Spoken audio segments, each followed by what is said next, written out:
So, could you start off by introducing yourself for us? My name is Moore. I am a film producer working in Atlanta, Georgia. It's Anatavia Benson. Hi. My name is Rachel Mu. I live in Boston, Massachusetts, and I work at Northeastern University. My name is Heather Kuhn, and this is my husband. William Kuhn. My name is Kate Pryor, and I live in Boston, Massachusetts. So I'm Naima Elias. I am a consultant in the Boston area. Are you an avid voter? I am very much so. Most definitely. I have been voting since I got to vote in my first election at the age of 18 when I was a college student. I'm a very avid voter. I vote in every election that I need to. Yes. We are. I am. I am. Do you vote in local elections or only federal elections? I vote in local elections, I vote in runoff elections, I vote in national, federal elections. I vote on all elections that I have the ability to vote in. So local, municipal, federal, all of them. So I vote in every election, every cycle. So whether it's a federal election, local election, I show up for everyone and I try to, make sure I'm participating always. And how do you stay informed through your voting process? I depend on the fourth estate, on the media for much of what I know. I'm pretty active in my community, so I'm constantly plugged in to a lot of nonprofit group newsletters and school newsletters, and I'm pretty active with my local city government. There's a couple different approaches, and it sort of depends on what the vote is, but I usually stay informed primarily by looking at issues that are really important to me first. I think we both try to listen to a lot of different types of news sources, as well as when there's a particular issue of interest, looking up the particular candidate information, going to some of the sites like Ballotpedia, different places where it's like it pulls all the information together for you about all the candidates in one place. Through the newspaper, state sites, candidates' sites, and conversations with others. So for people, I will go to the candidate sites so that I can read about how they present themselves. And I want to get sort of a broad picture of, who that person is and what they stand for. Do you know how advance voting or absentee voting works? I do. I've actually participated in the absentee ballot voting during Coronapocalypse. For the most part, I try to take part in advance voting. I love the idea of trying to avoid the line. There's an option to do a mail-in ballot if you know you're not going to be able to be present on the day of the vote.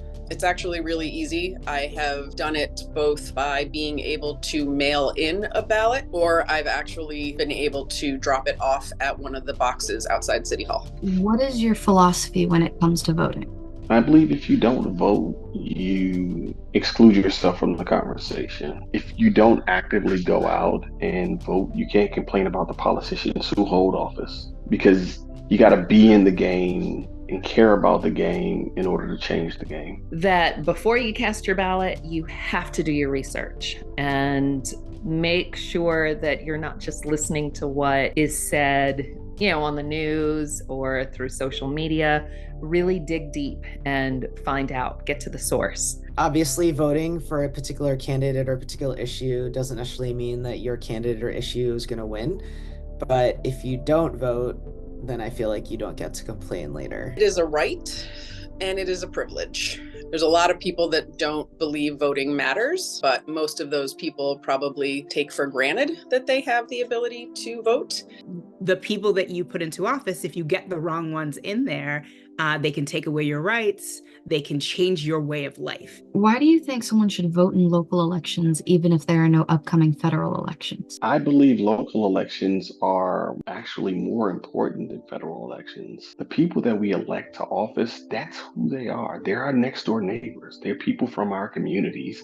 In order to make change on a grander scale, it has to start first in a small way. So if you're not voting for those local government officials who are responsible, then your well-being is already impacted and affected in such a way that you can't do something larger. Local government affects your immediate day to day. So it's important to make sure that those that you want representing you are selected. Or literally in your neighborhood, voting at the local homeowners association meeting, right? If you want your voice heard, you have to kind of vote.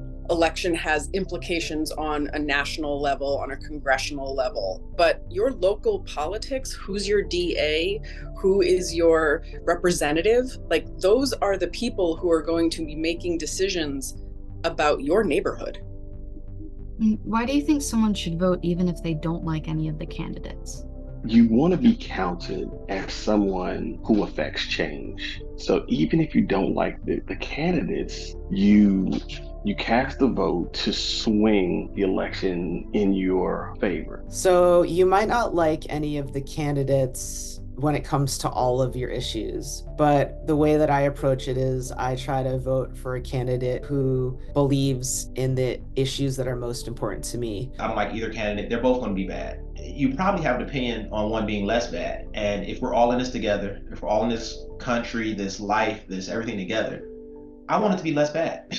How can those who aren't quite eligible yet to vote use their voice and participate in politics even without directly voting? One is by joining groups, writing letters, actually helping in a campaign office. And so it's really important to make sure that you're active, whether it's by writing or speaking or joining a group that can speak even louder for you, to make sure that your voice is heard now. No matter how old you are, you can always encourage people to register to vote, getting the word out, and you can be part of a team or a campaign that helps get people to register. Just because you can't vote doesn't mean that you don't necessarily favor a candidate. You may have feelings towards a candidate or another candidate. I think using your voice in the manner of learning in the year or two up until when you are actually eligible to vote, that's how you exercise your voice.